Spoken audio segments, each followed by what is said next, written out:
Tom Trento here, the director of the United West. And as you know, we here at the United West deal with national security issues, with the Islamic Jihad threat, with cultural Marxism infiltration into the United States, with the border issues. But I got something a little different for you for your weekend viewing. Maybe for those who are more philosophical or theological. And this is a blast from the past. Back in 2015, 9 years ago, I was approached by a good friend of mine, Rabbi Barry Silver, to debate with him whether or not God existed. I'm a Bible-believing Christian. My good friend Barry is a Jewish rabbi who's an atheist. So it made for a very interesting 2-hour debate. But I'm only going to show you a few minutes. We'll put the complete link in the description.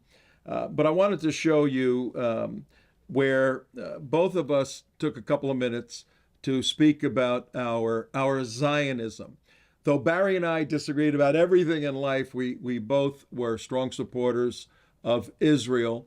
And this was back during the Iranian deal during the Obama administration, and we both were opposed to all of that. So you'll see a little bit of that in this short clip and one of my introductions. But if you want to see the whole thing, you can look at it in the description, the link.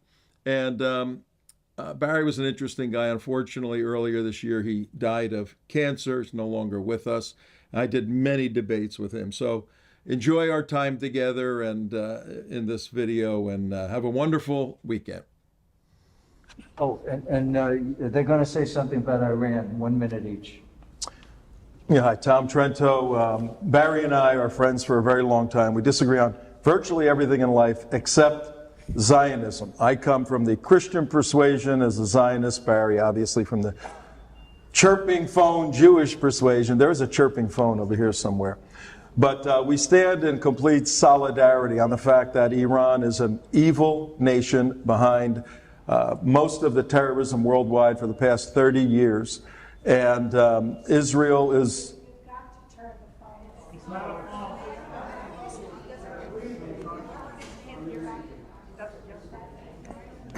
All right, that's acceptable. It's part of the breathing mechanism on the machine back there. We can live with that, not a problem.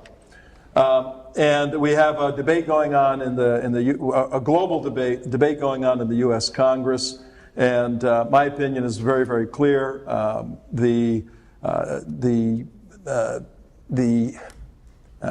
Iran we need to walk away from this negotiation, and we need to get leverage and debate from a position of strength, negotiate from a position of strength, not of weakness, because our administration, the Democrats and Republicans, are being played in a very major way. And hopefully at some point we could have a discussion on this. I just got back from Israel, from the Middle East, studying this stuff. This is what I do. But we're opposed to the situation that's going on right now and need to get stronger on it.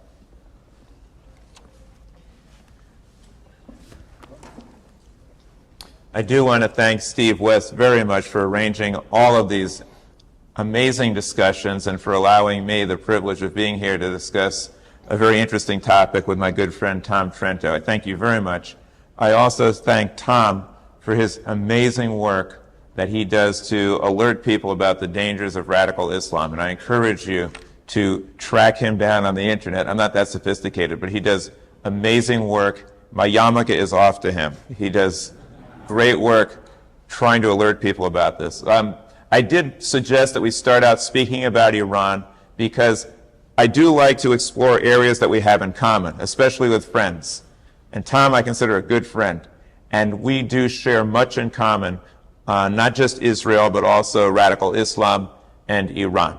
My position also, I really like Tom's, is that I'm not sure how it is that you sit down at a table and talk to people who say that they want to eradicate Israel. When you're dealing with someone who says their goal is to annihilate Israel, you first need to start with that position and establish the fact that you find that totally unacceptable and that you're not going to be talking to people who have such vile views and just negotiating with them in a nice way. I think that ISIS, Iran, Al-Qaeda, Hamas, they should all have a state. All of them are entitled to a state. That should be the state of oblivion. Okay? These terrorist groups, and Iran is run by a terrorist group, you need to do something about them. When you live in a world with terrorism, it's very, very dangerous. And ISIL does not exist in isolation. It's part of a worldwide phenomenon that we need to do something about. I stand with Tom, and he practices what many ministers only preach. He finds out what's going on, and he alerts people about it. And I congratulate him on doing such great work.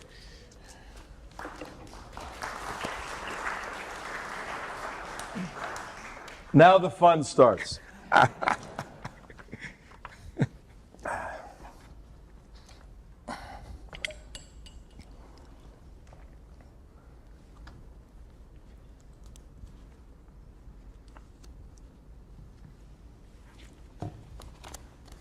Something.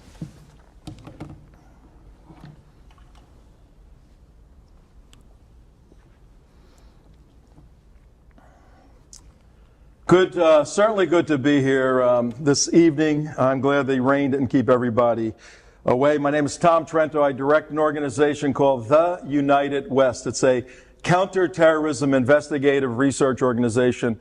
With me tonight is the director of our communications, Mark Campbell, on the video. I have a daily radio show on 7:40 a.m. Goes on at 4 o'clock on the dial, 7:40 a.m. WSBR. On national security issues, you can listen every single day, and it's an internet television show. And I'm not here tonight, though, to discuss national security. I'm not here to discuss the issues going on in Iran. I'm not here to discuss Jesus. I'm not here to discuss evolution. I'm not here to discuss abortion. I'm not here to discuss Islam. And I'm certainly not here tonight to discuss global warming. Though something tells me with my good friend Barry, we'll get on the issue of global warming some way or shape or form. I am here to discuss one issue, one question, the singularity of, does God exist? In fact, if you will, look at that curtain behind me. I'm going to put the hypothesis up there. Does God exist? I'm arguing yes. My friend Barry's arguing no, unless he's changed his mind since the last time we organized this. Barry is a rabbi, capital R. I am coming to you this evening also as a rabbi with a little r. If you go to the Oxford English Dictionary, one of the definitions for rabbi is a teacher. I'm coming as a teacher to try to share a little bit of what I've learned with you, to persuade you. My job is to persuade you that indeed God exists. I am not, very, very important, I'm an evangelical Christian. I am not going to argue as an evangelical Christian. I am going to argue tonight as a Jew. I'm going to take the position of Orthodox Judaism, holding to the belief in God. I understand it to some extent, I think sufficiently enough to communicate it effectively. In fact, my objective is to present enough information that the hypothesis God exists is most probable at the end of the presentation of the debate, the information. I'm going to present 4 arguments. And when we say arguments, we're not going to argue and fight. 4 pieces of evidence. One is through about 2.5 weeks ago, I celebrated Passover in Israel. And I'm going to argue that God exists based upon my experience in Israel for Passover. One line of argument. Second line of reasoning is sort of the more classical philosophical, big word, philosophical proofs. Third line of argument, I'm an attorney presenting to you, and we actually have an attorney here who's a rabbi. I'm a make-believe attorney and a make-believe rabbi tonight, but I'm presenting to you the third argument, which is going to be the prophecy, the history of the nation of Israel as a proof for the existence of God. And my fourth argument I call the BS argument. You know, with these kind of issues, you get a lot of BS thrown all over the place. My fourth evidence that God exists is the BS argument, because you're going to hear a lot of BS tonight, and if you clearly understand the BS that you hear, then I think that BS argument is going to weigh heavily to prove my theory that God exists. Barry, by the way, what are your initials? Barry Silver, what are your initials? BS, are those your initials? I think Steve said no ad hominem attacks. That's not ad hominem. I'm going to present the BS argument that I think will weigh heavily in the favor of my presentation. I've always hoped you'd take up my argument. You speak very profoundly, so I'm sure you'll present it very well. Thanks. I'd like to start 1899 Harper's Magazine, Samuel Clemens, Mark Twain. If statistics are right, he said, the Jews constitute but 1% of the human race. It suggests a nebulous, dim puff of stardust lost in the blaze of the Milky Way. Properly, the Jew ought to hardly be heard of, but he is heard of. He has always been heard of. He is as prominent on the planet as any other people, and his commercial importance is extravagantly out of proportion to the smallness of his bulk. His contributions to the world's list of great names in literature and science and art and music and finance and medicine, 1899, and abstruse learning are always out of proportion to the weakness of his numbers. He has made a marvelous fight in this world in all the ages, and he has done it. The Jew has done it with his hands tied behind his back. He could be vain of himself and excused for it. The Egyptian, 1899, the Egyptian, the Babylonian, and the Persian rose and filled the planet with sound and splendor, then faded to dream stuff and passed away. The Greek and the Roman followed, made a vast noise, and they are gone. Other peoples have sprung up and held their torch high for a time, but it burned out, and they all sit in twilight now or have vanished. The Jew saw them all, beat them all, and is now what he has always been, exhibiting no decadence, no infirmities of age, no weakening of his parts, no slowing of his energies, no dulling of his alert and aggressive mind. All things are mortal but the Jew. All other forces pass, but he remains. What is the secret of his immortality? Mark Twain raised that critically important question in 1899. In about 1040, a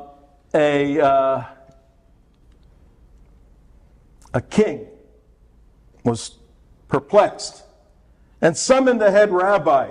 This comes out of Shavot Holavovot, written by a Jewish philosopher theologian in 1040 Common Era. He said a king was perplexed in his palace one day, and he called for the head rabbi to come and talk to him. The rabbi comes into the palace, and the king says, "How do you know of the existence of a creator?" You see, that's a question that plagues everybody's heart and mind. And you may be a brave individual today and, exhibit some sort of outward toughness about the existence of God, and whether it's in accoutrements or fancy speak. But deep down inside everybody, there's a quest to know what infinity is, what eternity is, and whether or not God exists, as did this king in 1040 AD. So he summoned the chief rabbi. The rabbi came in. King asked the question. The rabbi said, "Your Highness, can you go out for a moment?" And he went out of the palace. And the king got the inkwell and the quill. He sat down and penned an absolutely beautiful poem related to these issues. The rabbi penned that. Called the king back in, and the king walks in and sees the piece of paper there with the ink still wet, and he stands over it and reads this majestic, marvelous, sensitive poem. And he said, "This is amazing." And the rabbi says, "What's amazing, Your Highness?" "The poem you've written." And the rabbi said, "I didn't write that, Your Highness. I took the inkwell and I poured it all over the paper. And you should have seen what happened." The rabbi said to the king, "The ink started moving around and it formed letters and it formed sentences, and then it formed a paragraph, and then it wrote that whole poem, and there it is. And the king says, that's absurd. Ink can't form itself that way, independent of a writer. And the wise rabbi looked at the king and said, you're right, your highness. And neither can this earth, neither can this universe, so complex, infinitely more complex than ink and a pen and a piece of paper and a quill, arrange itself without a grand creator. Tonight, my hope and prayer is to present enough logical, historic, traditional information from the Jewish tradition to persuade at least Jewish people, that God exists.